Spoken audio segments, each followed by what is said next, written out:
Hi guys, it's me, Ethan, and today I'll be reading Captain Underpants and the Revolting Revenge of the Radioactive Robots by Dave Pokey. Let's get started.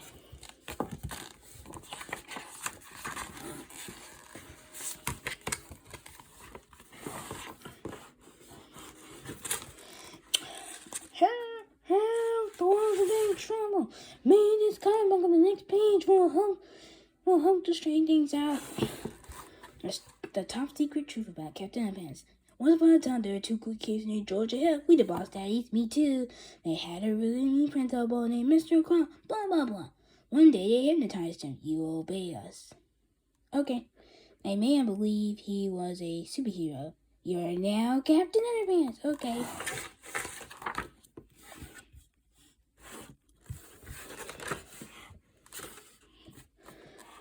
It was funny at first. Ha ha ha ha ha ha. Try it all. But then Mr. Crumb jumped out the window. Wait, Mr. Crumb really thought he was Captain Underpants. He got in lots of trouble. Come back, Bob. No, wait. I'm a hero. Sometime a big monster attacked the school. It tried to eat Mr. Crumb. If you don't remember the third book, go to my channel and check it out.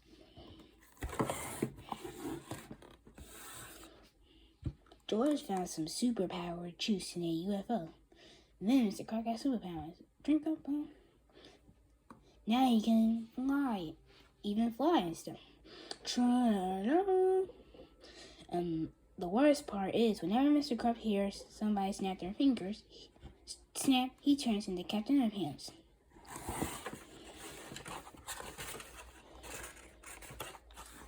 And whenever Captain Underpants gets water on his head, he turns back into Mr. Crumb. Blah blah blah.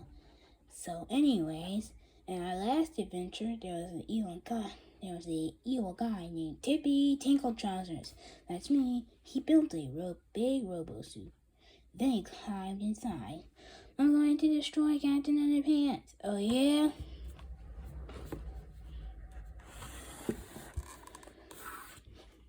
They got in a big fight. Behold, my ice ray. Missed me. Zing, zoing, zing. Tippy accidentally froze his feet to the ground. Oh no, my feet are frozen. Haha. Clank. Rats, you broke my robot. But Tippy's robo pants was also a time machine. I'm going to escape bang by going back in time. Oh no!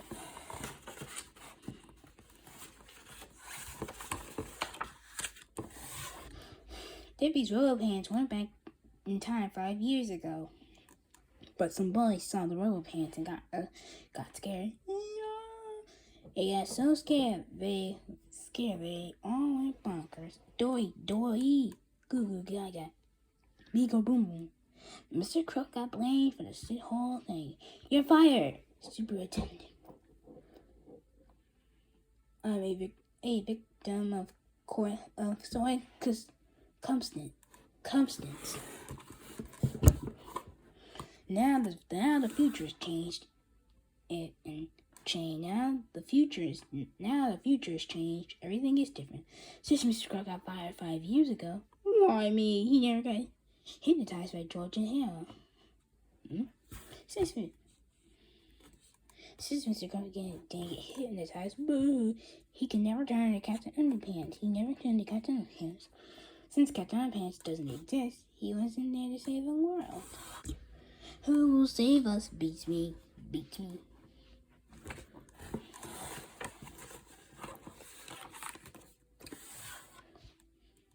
Tippy realized his mistake when he came back to the present. Oh no, the world got destroyed. All because I scared those boys. Tippy vowed to make things right. I will fix this mess, but then, Stop. Who will save us now? Chapter 1, George and Harold. This is George being a hunting. George is the kid on the left with the tie and the flat tie. Harold is the one. This is George the hunter. George is a giant zombie nerd on the left with the tie and the flat top. Aaron is a giant zombie nerd on the right with the teacher and a bad haircut. Remember that name.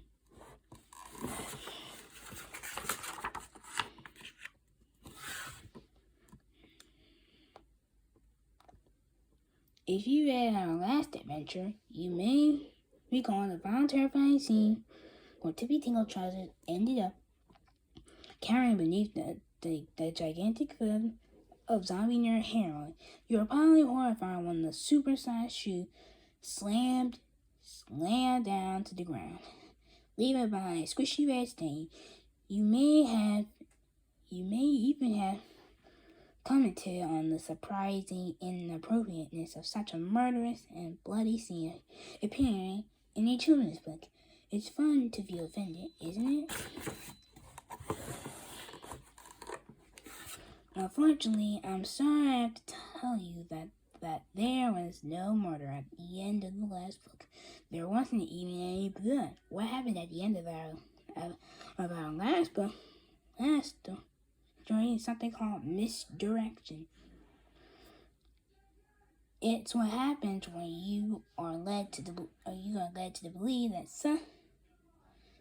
It's what happens when you are led to believe that something is true, but in reality, it's not true at all. Misdirection happens a lot in real life, especially in politics, history, education, medicine, marketing, science, religion, and the Oprah Winfrey Network.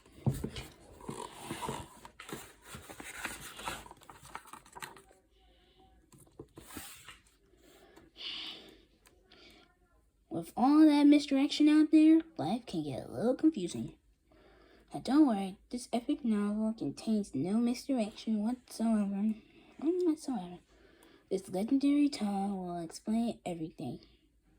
Everything from our recent narrative complexities to the vast mysteries of our universe. By the time you get to page 210, you'll know it. You'll know it all. You'll be a genius. You'll be smarter than the most brilliant scientist who ever walked the earth. Shall we get started?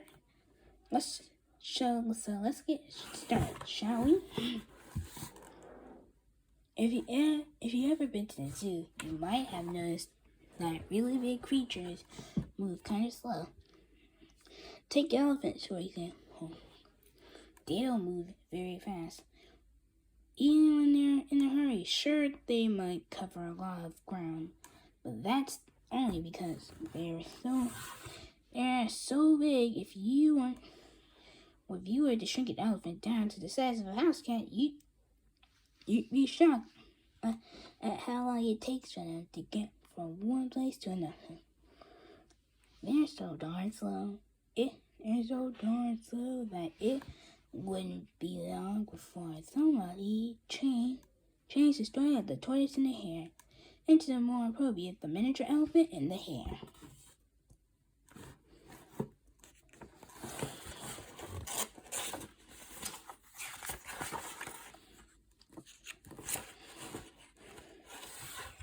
It's the same thing with the lunchroom zombie nerds. Sure, they're big and scary and stuff, but they move really slowly. So if some zombie nerd ever lifts a zombie nerd ever lifts his foot, that's not a wheeler with the intent of stomping you into a pile. Don't worry, you actually have a few minutes before you're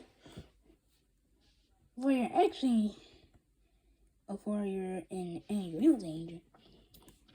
Tippy found this out the hard way. When Zombie Nerd lifted his foot above Tippy's head, Tippy screamed and horned. Then Tippy screamed again and again. Then he checked his watch and screamed some more.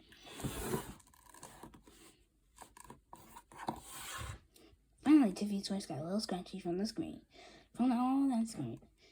So he got up and walked over to one of the few remaining stores on the planet to buy some cherry throat lozenges. While he was there, he purchased a new suit and bow tie. Read read part of a magazine, and got a foot massage. On his way out the store, Tippy noticed an extra large novelty ketchup pack that was on the sale, so he bought that and dragged it back to the scene of the crime. Crimes on her heels, she was still coming down slowly as Tippy placed the extra large novelty ketchup pack under it and walked away.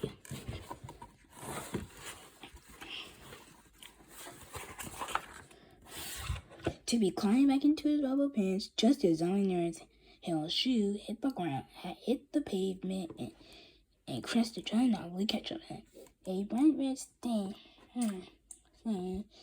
squished out from beneath, beneath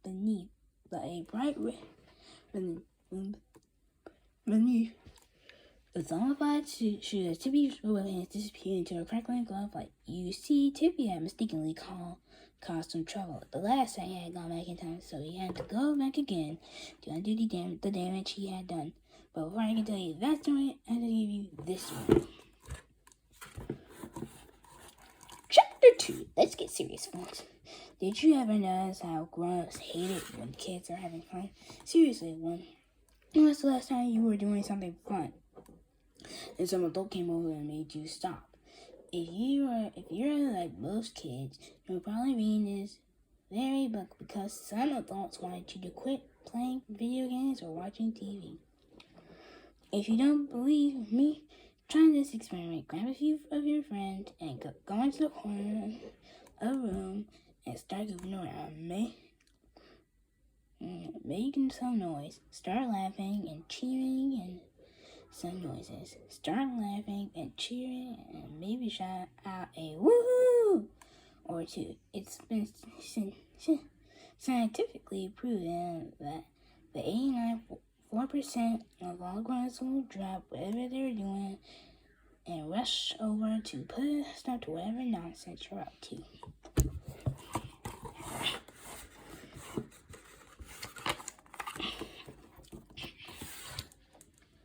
You have to wonder why most grown-ups why are most grown-ups like this? When they ever kiss themselves, didn't they love laughing, cheering, and goofing around when they were young? If so, when did they stop? And why? Now, I certainly can't speak for all adults, but I'm going to anyway. I think it's a lot easier for adults to stop out else's fun than it is for them to reflect their own lives and figure out where it all went so miserably wrong. It's just too repressive for grown-ups to ponder all the decades for compromises, failures, laziness, fear, and regrettable choices that they slowly transformed them from running and jumping and letting fun-loving kids into grumpy, complaining, counting, easily offended, peace and quiet, demanding grouches. In other words, it's hard to look within yourself. It is to show, hey, you kids, cut down. Keep this in mind. You might not want to smile and laugh while reading this book. And when you get to the flip-around parts, I suggest you flip it with more disinterest look on your face, and some adult will probably take the book away from you and make you read Sarah playing tall instead. Don't say I didn't warn you.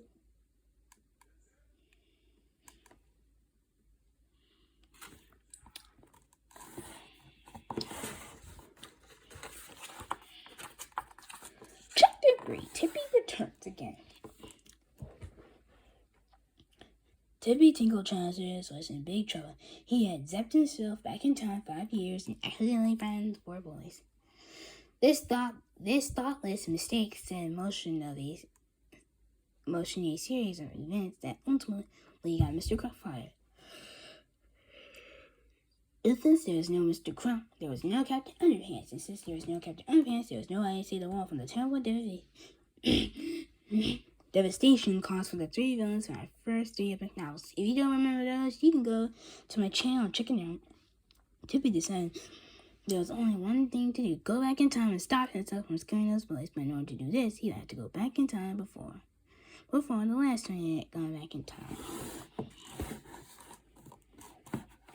So Tippy set his time travel meter for 10 minutes before the last time he had arrived in the past, and pressed the away we go button. After several seconds of made-for-television and special effects, Tippy found himself transported to the world of the awful night of the terrifying thunderstorm. Everything looked very familiar. He knew that any month the 4 bullies would come running from the school and tear across the football field. Then they would come face to face with him. Well, a slightly younger version of him, and only he could stop it from happening.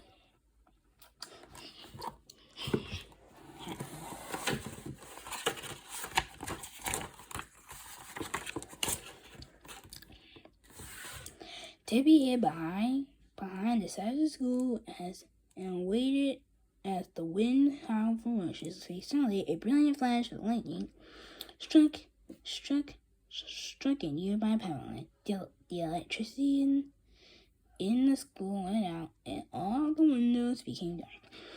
Tippy listened closely and heard the sounds of squealing and slapping and shuffling. It sounded as if a terrible struggle was taking place inside the school. Then suddenly, the back door of the school crashed open, and the 4 petrified bullies shoved their way outside. Quickly, they darted toward the football field. Yeah, this was Tippy's big chance. He aimed the PCB 4000 at the running delinquents, then zapped them with a mini mountain of molecularly modified ice. The 4 balloons were frozen in place. Tippy scanned the boys with his life systems monitor and found them to be perfectly preserved. The carbonate and the Tabana gas infused ice had been programmed to remain silent for 15 minutes, just long enough for Tippy to do his thing. Quickly, Tippy turned the football field where a ball of blue lightning was growing bigger and bigger. Suddenly, it exploded in a blinding flash.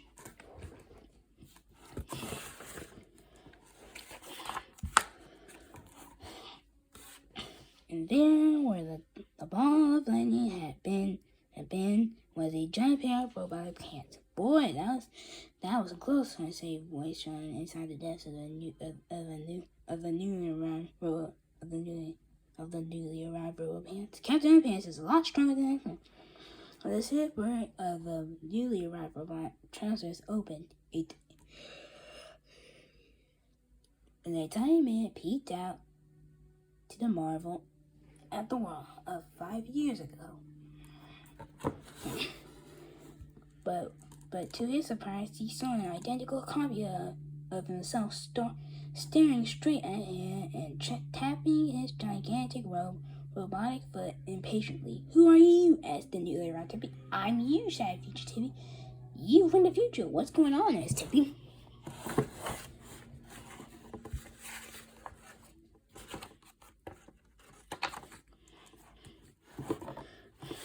"I'm here to stop you from scaring those kids over there," said future Tippy, pointing at the frozen bullies. "Why?" said Tippy. What's so fun about those kids?" "I have no idea," said future Tippy.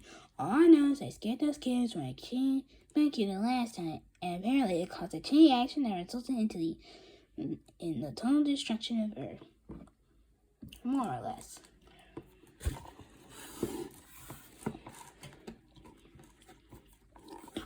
"I see," said Tippy. So what do we do now?" Future Tippy looked at his watch. "Those kids are going to thaw out in 8 minutes and 11 seconds," he said. we've got to be gone by then. So he reached into the cockpit of his robo pants, grabbed one of his very first inventions, the Shrinky Pig 2000. The Shrinky Pig 2000 to be aimed at the younger version of himself. He pressed the button, Blizzard, and a powerful beam of energy blasted the newly invented Tippy Tinkle trousers in his gigantic robotic pants. Then, robotic pants, and shrunk them down to the size of a baseball.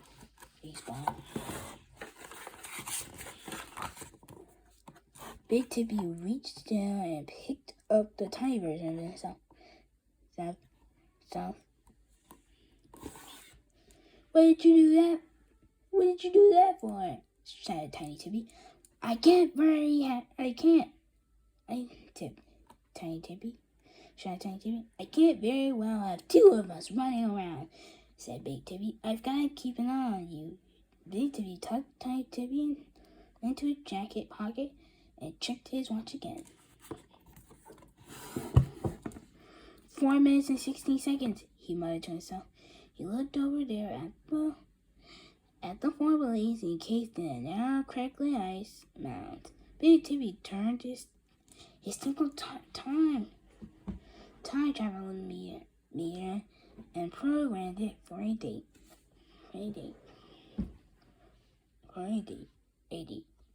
In the future,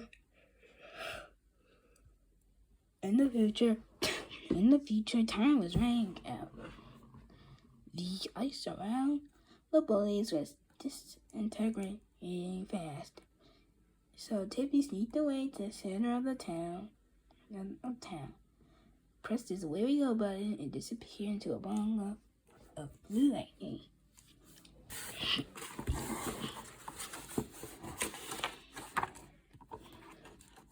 Two seconds later, the ice mountain that had encased and preserved the bullies disintegrated completely. Without skipping a beat, the four friendly friends continued their mad dash away from the school. As they ran across the football field toward their home, something about Cooper and his friends changed for them. They would never again be the same despicable bullies they once were.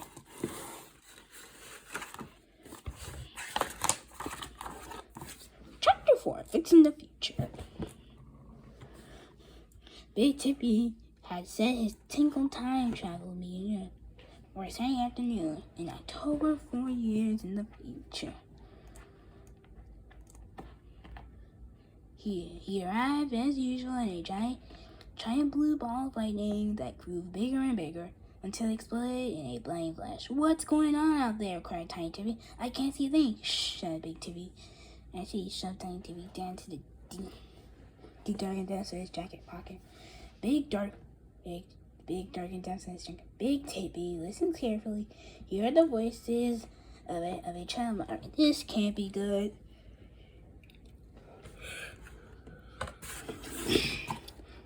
Tippy unzipped the zipper of his robo pants and peeked out.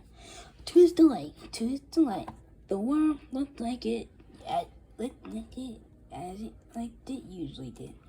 No destruction, no giant zombie nerds, no moon rocks. Everything seemed pretty normal.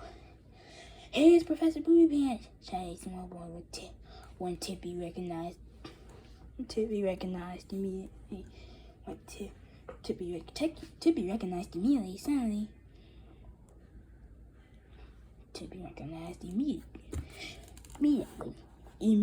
Suddenly, two cops standing nearby started to laugh, which angered Tippy. "Stop laughing!" shouted Tippy. "My name is not Professor Boomerang. I changed it into Tippy Tinkle Trousers." The two cops laughed even harder.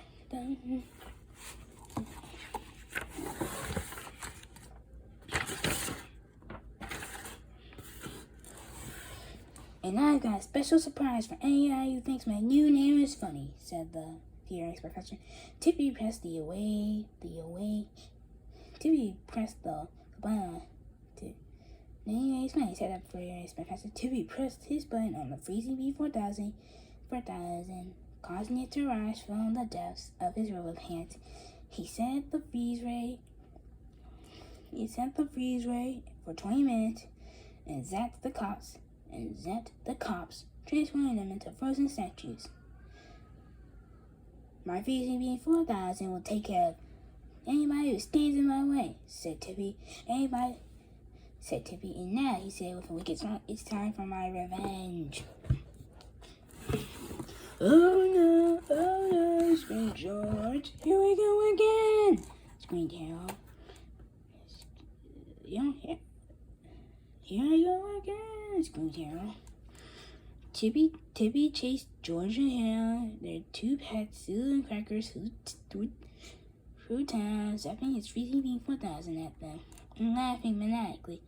The chase lasted all afternoon, all into the night. The four friends hid behind buildings, inside trash bins, under bridges, and even down in the sewer. But it didn't matter where they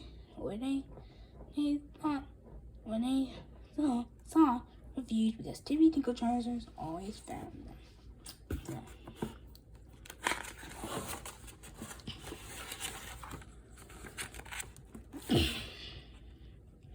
On the morning of the next day, our heroes had found a hiding place behind the bushes nearby. What are we going to do? Whispered George. There's nowhere else to hide. I don't know, whispered Harold. George and Harold looked at their two and shivering with them all in the morning mist. We're going to make it, whispered George, but there's no reason that Sue and Crackers should have decided. Harold's nice to get to You're right. George and Harold led their two friends as they devised a plan to return to the dinosaur age. We could use the purple potty to take Crackers back home. Back home where we found him, said George. Yeah, said Harold. And Sue could stay there with him. They'll both be safe there. As soon as it was clear, the four friends sneaked away from the bushes and headed for Jerome's elementary school. Carefully, it was almost noon. Carefully avoiding major streets and intersections. It was almost noon by the time George and Harold cautiously reached school. Cautiously, they sneaked through the front door and dashed up the stairs to the library. Hey, Bub, shouted Mr. Crump angrily. Where have you been? George and Harold looked down and saw Mr. Crump carrying a large cardboard box. Well, Mr. Crump shouted, get down here and explain yourselves. George and Harold looked at their two pets and continued running up the stairs.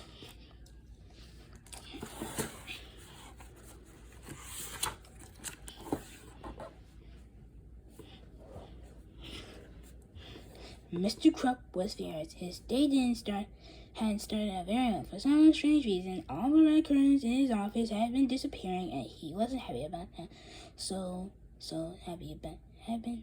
Mr. Crump had driven angrily to the store, bought a replacement box of curtains, started a big fight with the cashier, got a flat tire on the way home, and now his truant students were bringing animals into the school. Ignoring his commands, running up the stairs. You can't get back here, shouted Mr. Crump. Shouted Mr. Crump. As he chased after the four fighting friends, George and Crackers and Sue raced to the top of the stairs, dashed into the library, and locked the door behind them.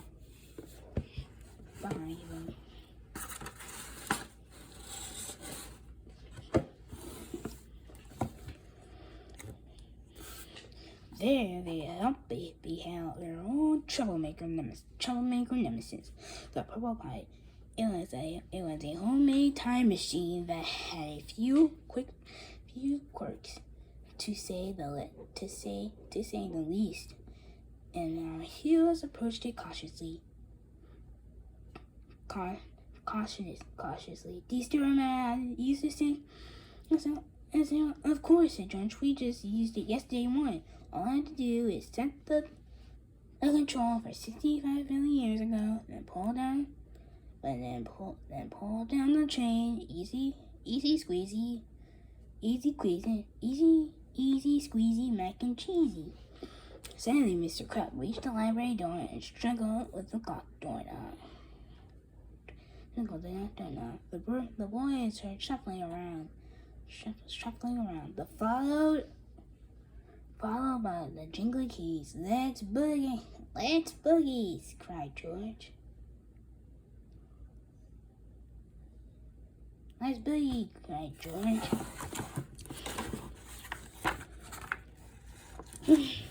The four friends climbed into the purple potty, and George closed the door. At that very moment, Mr. Crump came crashing through the library door with his box of red curtains. He ran to the purple potty, and Hank banged on the door. "I know you're in there," he squeaked. "You can't hide from me. You can't hide from me forever. Hurry!" cried as George fiddled with the controller. "We've got to get out of here. I'm working as fast as I can," cried George.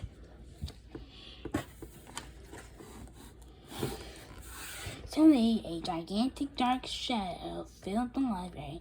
Mr. Crook turned to see a huge robotic pair of trousers at the window. The robotic pair, the zipper unzipped, and Tippy Tinkle trousers peeked through the cavernous opening. "I've got you now!" He shouted. "Ha ha ha!"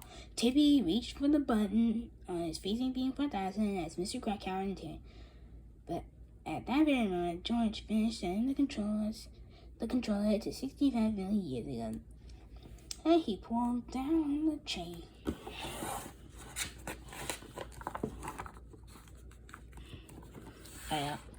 All at once, there was a brilliant flash of green light, and the purple potty, along with Mr. Crook and his cardboard box, disappeared into the world of electrifying ozone. Chapter 5. Tiny Tippy's Tremendous Task. "Rats!" screamed Tippy as he watched the purple light disappear. "Those kids have a time machine, and I don't know where they went. What's going on?" cried Tippy from the depths of his big jacket pocket. From the depths of the big Tippy's pocket. "I can't see a thing."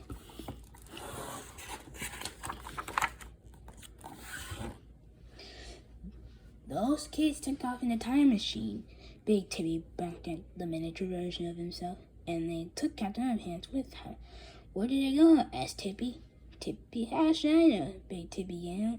"Hey, I've got an idea," said Tiny Tippy. "Why don't I go back in time? Good idea, said Big Tippy. He reached down and placed Tiny Tippy in the library. "You go back in time 10 minutes and listen to everything they say. When I show up, tell me where they went." "You got it," said Tiny Tippy. He set his tinkle time travel meter to 10 minutes to go. And blue crackling instant, he was gone. Tiny Tippy arrived at the same spot he had left, only it was now 10 minutes earlier. He decided to hide behind a trash can. Suddenly, George Hill and their two pets danced into the room and locked the door behind them. Tiny Tippy watched as the boys tiptoed toward the tall, tiny traveling toy. "Do you still remember how to use this thing?" asked Harold. "Of course," said George. "We just used it yesterday morning. All I have to do is set the controller for 65 million years ago, then pull down and do easy squeezy mac and cheesy. Aha!" But Tiny Tippy, they're going back into the Mesozoic era.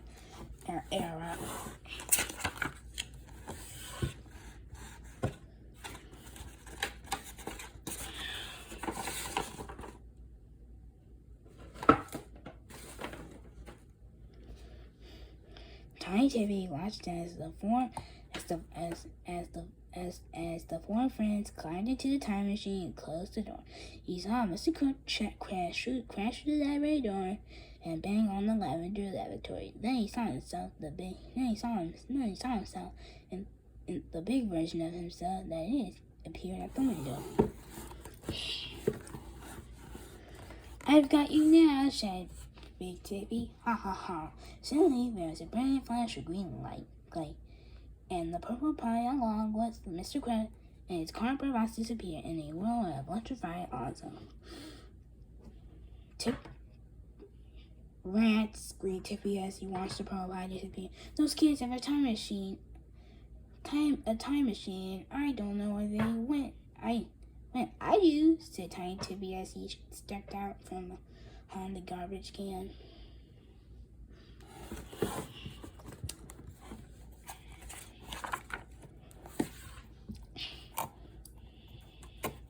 Who are you? Asked Big Tippy. I'm Tiny Tippy, said Tiny Tippy. That's impossible. That's impossible, said Big Tippy. Tiny Tippy is right here. He reached into his pocket and pulled out the miniature version of himself, who had been complaining because he couldn't see him. I'm 10 minutes older than that guy. Okay, said Tiny Tippy. You sent me back in time so I could find out where those kids went to. Oh, I guess, said Big Tippy. Good idea. So, show us. So, where'd they go? They went backward in time to 65 million years ago, said Tiny Tippy. Aha, said Big Tippy. Said Big England.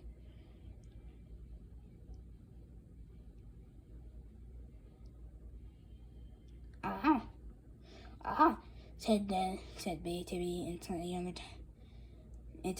Tiny Tippy to his house simultaneously. They're going back into the Mesozoic era. Big Tippy picked up Tiny Tippy and shoved him into his pocket next to slightly younger Tiny Tippy.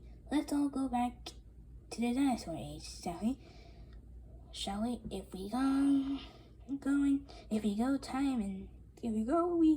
If we time it right, we can get there just before that purple potty arrives.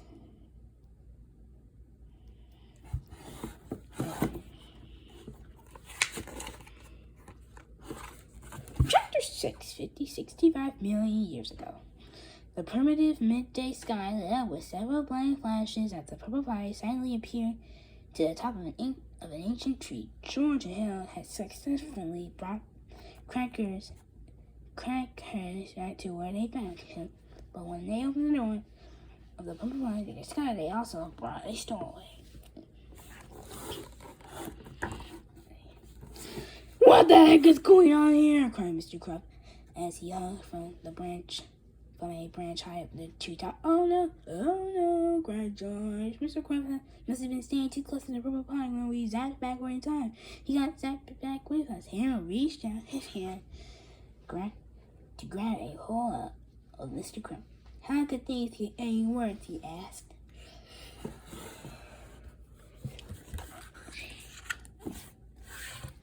Suddenly, the tree started to shake. Boom, boom, boom, went the tree.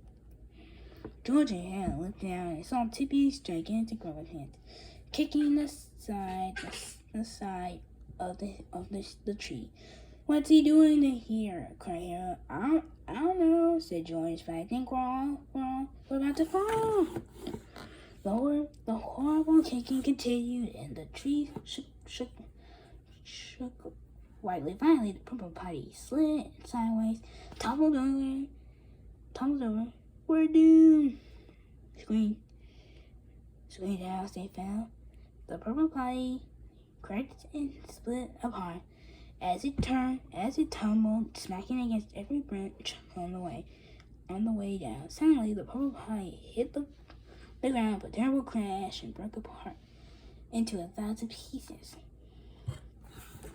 Oh boy, how are they supposed to get back to the present?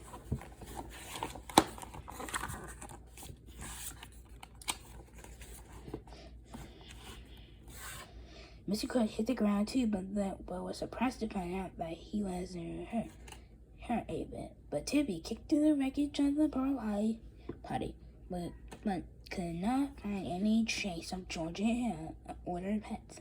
Where did they go? He asked. Look up there, cried the two tiny tippies.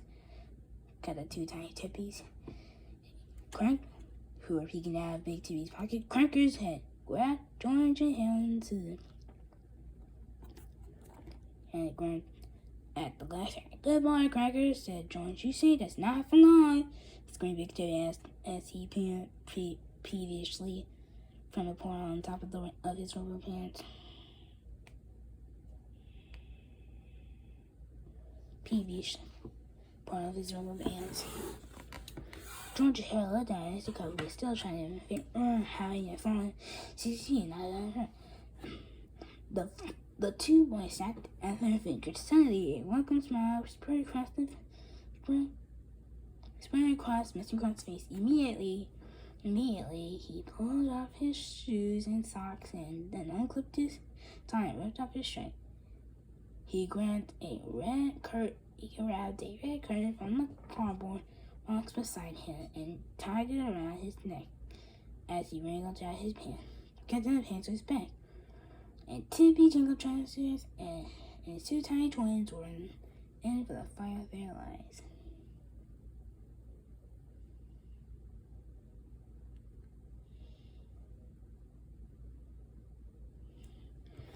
Fight of their lives. Chapter 7, Two Tiny Traitors. George and Hale ran through the thick jungle foliage with Cracker Sue flying above them. Captain Underpants decided to tag along, too, just for fun. Big Tippy jumped onto the back of a nearby Tyrannosaurus Rex and chased after him. "You can't run forever," said Big Tippy. "When I catch you guys, I'm gonna tear you apart. Can we help? Can we help?" asked the two tiny Tippies when talked to one in Big Tippy's jacket pocket. "No!" yelled Big Tippy sternly. "You two, keep quiet here while I take care of my business. This is a job for a man, not two little dwarves like you.